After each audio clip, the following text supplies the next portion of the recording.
J'ai pas le droit de filmer. Pas coupé, non. Je filme mon fils.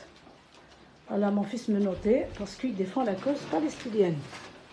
Voilà, bravo la France. Voilà le drapeau palestinien que je vais bien embrasser. Voilà, le drapeau des martyrs, voilà. Voilà le drapeau palestinien. Voilà.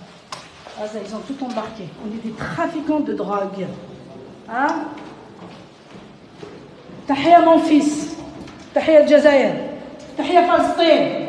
Je m'appelle Yanis Arabe. J'arrête la vidéo là juste un petit instant, ensuite on va écouter la suite de son arrestation dans des conditions ignobles et honteuses. Imaginez si ses parents avaient choisi comme prénom Islam. Voilà, c'était foutu, ils prenaient perpète. J'ai 30 ans, je suis doctorant à l'Université de Montréal en histoire. Je suis également auteur de livres sur la Palestine, également militant. La gendarmerie nationale a fait irruption au domicile familial. Ce qui s'est passé au cours de cette intervention a été d'une violence sans nom. La porte a été brisée. Ma mère était en larmes, ma mère criait. Elle ne savait pas ce qui se passait, elle voyait à travers la porte briser des hommes cagoulés, armés. Elle criait « Ils veulent nous tuer ». La gendarmerie, ces hommes cagoulés et armés, se sont dirigés vers ma chambre, où ils m'ont plaqué au sol, menotté. Ils m'ont séparé de ma famille. Ma famille était dans une autre chambre. Mon petit frère de 16 ans a vu en face de lui un gendarme qui lui a pointé une arme dessus. Il a également été menotté. Donc une famille traumatisée. Donc à l'issue de cette intervention musclée, mes médias, mon ordinateur portable, dans lequel figurent tous mes archives, mes travaux, mais également mon téléphone portable ont été saisis. Et j'ai subi une garde à vue, notamment à la gendarmerie nationale de Moiran. On m'accuse, le procureur de Gredin m'accuse d'avoir fait l'apologie du terrorisme suite à des posts, notamment du 7 octobre 2023, dans lequel j'affirmais que la violence palestinienne était la conséquence tragique, mais naturelle, de l'occupation israélienne et de ses méfaits. Il y a, depuis plus d'un an, une forte répression des voix pro-palestiniennes qui s'inscrit dans une longue tradition de violence coloniale en France.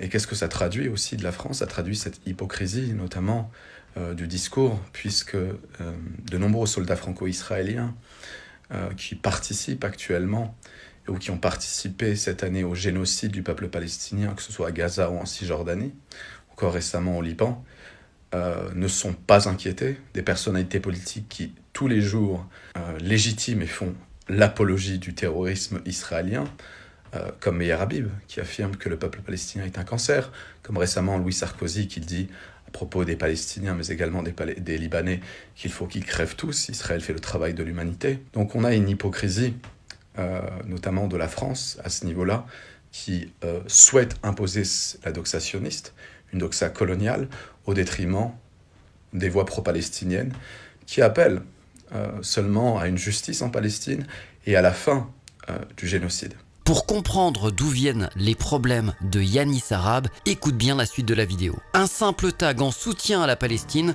vous fait encourir la prison. C'est ce que dénonce Marc Trévidic, l'ex-juge antiterroriste. Celui-ci dénonce un usage détourné de la loi contre l'apologie du terrorisme, un outil qui, selon lui, est devenu un danger pour la liberté d'expression. En 2026, l'apologie du terrorisme relevait du droit de la presse, un cadre où la liberté d'expression était protégée.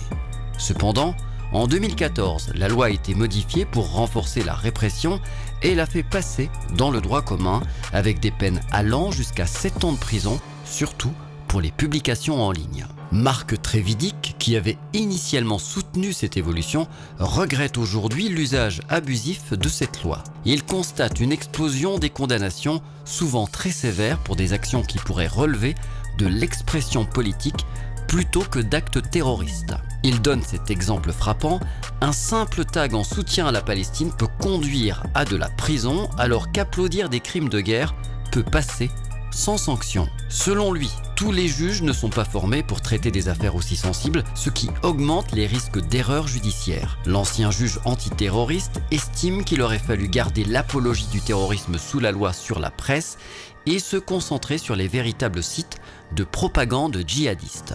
En conclusion, pour Marc Trévidic, la situation actuelle est préoccupante et demande un retour en arrière. Selon lui, il faut réévaluer cette loi afin de protéger la liberté d'expression tout en ciblant mieux la propagande terroriste. Et toi alors, Quel est ton avis? Est-ce que tu penses qu'on a détourné l'esprit de cette loi pour faire taire les pro-palestiniens?